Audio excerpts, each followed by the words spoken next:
It's unclear exactly how the landing was organized, but Grant in his memoirs wrote that he could only fit 10,000 men on the transports available, and maybe that's a limit of 2 divisions at a time.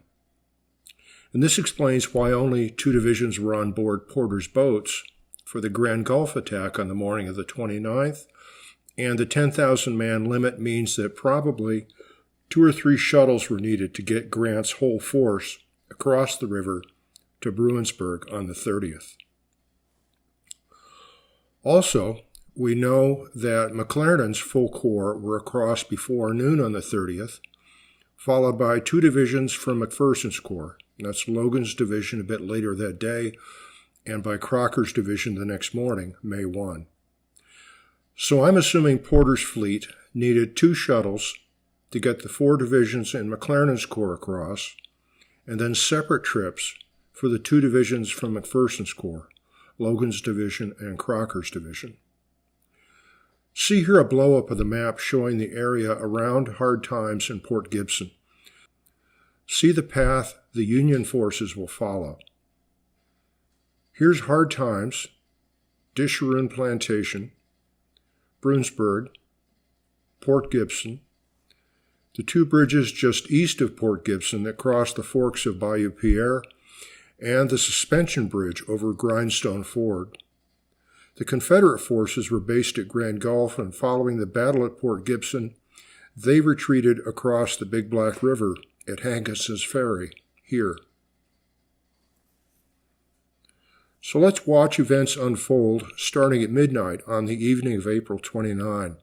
In this map, red icons are divisions in McClernand's corps, blue icons are McPherson's corps, green icons are Sherman's corps, and Confederate divisions are gray. See the fleet pass Grand Gulf, and Bowen's Confederate force starts south to defend Port Gibson. McClernand's corps is at Disharoon, Logan's division at Hard Times, and Crocker's division is coming. They're back on the road along Lake St. Joseph. Carr's division is the first to leave, and they're carried downstream. Osterhaus's division boards the transports, and they follow Carr. Down at Bruinsburg, Carr's division unloads, and their boats head back to Disharoon. It might be around this time that the 1st Confederate Brigade begins to arrive in Port Gibson. That's Greene's brigade, and they choose a position to defend on the Rodney Road southwest of town. At Bruinsburg, Osterhaus unloads, and their boats go back upstream to Disharoon. Logan's division starts to march from Hard Times down to Disharoon's. Hovey and Smith, the final 2 divisions in McClernand's corps, take their turn and are carried by the Navy downriver and across to Bruinsburg. Once Smith's division unloads, all of McClernand's corps is ashore, and they all march south. Logan's division is landed, and they follow McClernand's corps. Up here, see Crocker's division marches into the depot at Hard Times, and they'll finish crossing at midday on the 1st. See here a table that breaks out the crossing in sequence.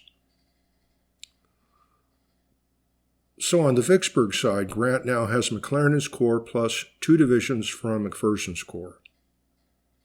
That leaves on the west side Sherman's corps, plus the last one of McPherson's divisions, that's MacArthur's division. The actual numbers, and these are April 30 numbers copied from the official records, are about 33,000 carried over to the Vicksburg side and 25,000 left behind on the west side. And that's a big chunk of his army, over 40% left behind on the west side, which might explain why Grant is anxious to get the whole army together on the same side of the river. As night falls on the 30th, McClernand's 4 divisions continue south, and then they turn east onto the Rodney-Port Gibson Road. Carr's division is in the lead. General Grant's immediate objective is to capture Port Gibson. Port Gibson is a junction for roads leading north to Vicksburg and Grand Gulf and east to Jackson. Just outside of Port Gibson are 2 bridges that Grant needs, here. and they'll allow his army to cross over Bayou Pierre. At Port Gibson, a second Confederate brigade arrives to reinforce. This is Tracy's brigade, and they're placed west of town on the Bruinsburg Road. McClernand's Union Corps is approaching Port Gibson, moving northeast on the Rodney Road. Carr's division is in the lead. Around midnight, pickets from Carr's division run into pickets from Bowen's division. Carr deployed his two brigades on either side of the road and held his position, waiting for dawn. It's not clear what the numbers are in this battle. Warren Grabow, in his book 98 Days, says the rebels were outnumbered 5-1. Jason Frawley, in an article in the book The Vicksburg Campaign, says they were outnumbered 4-1. And notice that these writers report ratios, but not actual numbers. Wikipedia says the numbers were 23,000 on the U.S. side and 8,000 on the Confederate side, which would be about 3-1. Tracy's Confederate brigade deployed on Bruinsburg Road to the north, Greene's brigade deployed on the Rodney Road to the south, both facing the Union troops approaching from the west. General McClernand saw Tracy's brigade off to the left and deployed Osterhaus's division to his left to protect his flank. Both Carr and Osterhaus attacked. By around 9 a.m., Carr's attack had stalled, but other units are coming up the road, and McClernand keeps adding troops to his line. This is a battle where numbers favor the attackers, topography favors the defenders. General McClernand just keeps adding troops to his line, and they press forward, and eventually the Federal infantry outflanked Greene's brigade, and they crumbled and fell back along Rodney Road. Baldwin's and Cockrell's Confederate brigades arrived as reinforcements around this time and took up a position along the Rodney Road about a mile to the east, and they made several counterattacks which were driven back.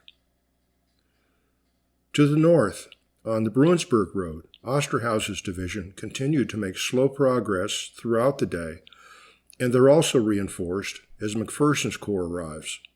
And then finally, at the end of the afternoon, they found the Confederate lines in front of them were empty. Around 6 p.m., the Confederate commander, General Bowen, ordered a retreat. Jason Frawley summarized the Battle of Port Gibson this way. Though defeated, the Confederates had managed to delay the Union's premier fighting force, the Army of the Tennessee, for an entire day, despite being outnumbered nearly 4-1, unquote. General Bowen managed to withdraw his division intact. General Grant wanted McClernand to pursue until dark, hoping to get control of those two bridges on the edge of town. McClernand's corps was exhausted by all the work in the last 40 hours or so, including crossing the river on the 30th, marching inland overnight on the 30th and 1st, and then fighting a battle on the 1st. And according to Grabow, McClernand ignored Grant's order to pursue and let his men sleep on the battlefield that night. The victory at Port Gibson on May 1 gave Grant's Union Army a foothold on the east side of the river. Grant's top goals now are to 1. Capture a place on the east side to use as a supply depot, and 2. Get more territory so that he has room to maneuver and a defendable perimeter while he brings his remaining 4 divisions across the river. General Pemberton realized he would have to fight a battle to contain or eject the Union bridgehead, and he needed more troops. Grant has an entire corps up north at Memphis with over 60,000 men, which he can draw on for reinforcements. That's the 16th Corps, commanded by General Stephen Hurlbut. Pemberton doesn't have the same deep reserves to draw on, but he grabs what he can. On May 1, Pemberton ordered the commander at Port Hudson to send Gregg's infantry brigade north to Jackson. General Bowen, following his defeat at Port Gibson, sees U.S. forces moving to close off his retreat route through Willows here, and he faces the decision to either evacuate the fortress at Grand Gulf now or have his division cut off and captured. On the afternoon of the 2nd, he orders the garrison at Grand Gulf to prepare for evacuation. And then at 2 a.m. on the 3rd, General Bowen confirmed the order to evacuate, and they retreat north to Vicksburg. Admiral Porter, with his U.S. Navy fleet at hard times, hears the magazines at Grand Gulf blown up as the Confederates leave. And he guesses this means the Confederates are abandoning the fortress, and Porter steams across the river to investigate. The two bridges on the edge of Port Gibson that Grant needs to capture are here and here. The rebels had destroyed both bridges, but they were repaired by late afternoon on the 2nd, and by dawn on the 3rd, two of McPherson's divisions were across Grindstone Ford on Bayou Pierre. By noon on May 3, McPherson's Union infantry column was at Willow Springs, and they were close to closing off the retreat route for the Confederate garrison at Grand Gulf. The line of retreat for Bowen's force runs through Hankinson's Ferry on the Big Black River, and Grant hurried McPherson's infantry forward to seal off the exit. See that Logan's division goes west toward Grand Gulf, and Crocker's division goes north, while Bowen's division hurries for the escape route across Hankinson's Ferry. Bowen leaves behind an ambush about here. Logan's division pushed through the ambush and reached the junction to the road west here, and from this junction, Grand Gulf is 7 miles further west, and Hankinson's Ferry 9 miles to the northeast, and then from Hankinson's Ferry is just 16 miles further to Vicksburg. At the ambush site, there are tracks in the road that indicate a large force had just passed through. General Grant was traveling with Logan's division, and according to Warren Grabow, Grant realized instantly that Bowen had evacuated Grand Gulf and was fleeing toward Vicksburg. Grant ordered Logan to follow Bowen's division north, hoping to catch them before they get across the Big Black River, while Grant split off with 20 cavalry troopers, and they rode west to Grand Gulf. Logan's division reached Hankinson's Ferry that afternoon, May 3. They didn't catch Bowen's division, but they did manage to seize the raft bridge before Bowen's pioneers could destroy it. And J. Parker Hills wrote about that raft bridge at Hankinson's Ferry. The bridge was the key, and the door to Vicksburg was open, unquote. Crocker's division sent a combat patrol east to occupy Rocky Springs. Logan's and Crocker's divisions camped at Hankinson's Ferry for the next 3 days. At nightfall of May 3, Grant's Army of the Tennessee was in firm control of the ground between Big Black River and Bayou Pierre from the Mississippi east up to this line, from Hankinson's Ferry to Rocky Springs to Grindstone Ford. Grant feels the need for reinforcements. He has 10 frontline infantry divisions. 6 of the 10 are with him now on the east side of the river. Tuttle's and Steele's divisions from Sherman's Corps are on the way, which will bring him up to 8. The last 2 divisions are Blair's and MacArthur's divisions, which are guarding and maintaining the road network on the west side of the river. Those last 2 divisions can be replaced by rear area troops moved south from the 16th Corps at Memphis, and then all 10 frontline divisions will be together on the Vicksburg side of the river. And there's a subplot that begins here on May 3 and will end about 2 weeks later in Chapter 4 of this series. Grant had promised his boss in Washington, D.C., Major General Halleck, that once he was in Grand Gulf, he would send troops south to reinforce Major General Nathaniel Banks at Port Hudson. But Grant doesn't want to get tangled up with General Banks. Banks outranks him and is a slow-moving political general. Grant can send troops south to Banks as Halleck ordered, or Grant can capture Vicksburg, but he can't do both.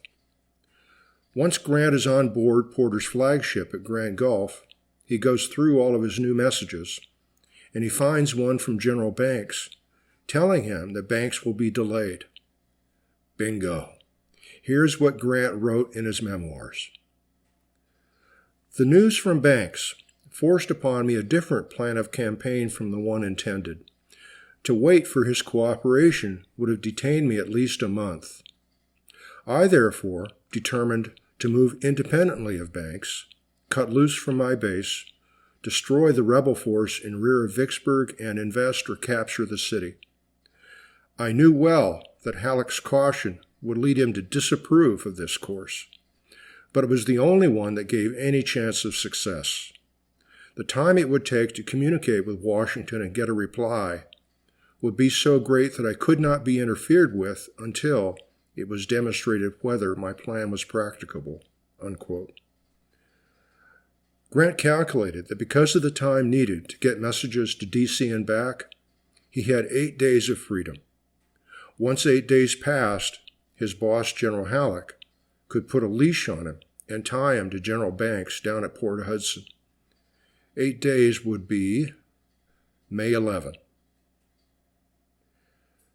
Grant needs reinforcements, more supplies, and he needs to improve his supply line. He took 3 steps. First, Grant orders a new road built from Young's Point to Bowers Landing here. J. Parker Hills wrote that this new route shortens the supply line from 40 to 10 miles. Second, Blair's division was one of the 2 left doing road security on the west side. Grant wrote to General Sherman, ordering him to bring Blair's division across the river and bring along with them a supply caravan of 120 loaded wagons. And third, Grant wrote to General Hurlbut at 16th Corps in Memphis to send troops, 4 regiments, down by steamboat to replace Blair's division. Grant then rode horseback overnight on the 3rd and 4th to catch up with his army, and on May 5 he established a new headquarters at the Bagnell Farm here. Next, the battles of Raymond and Jackson.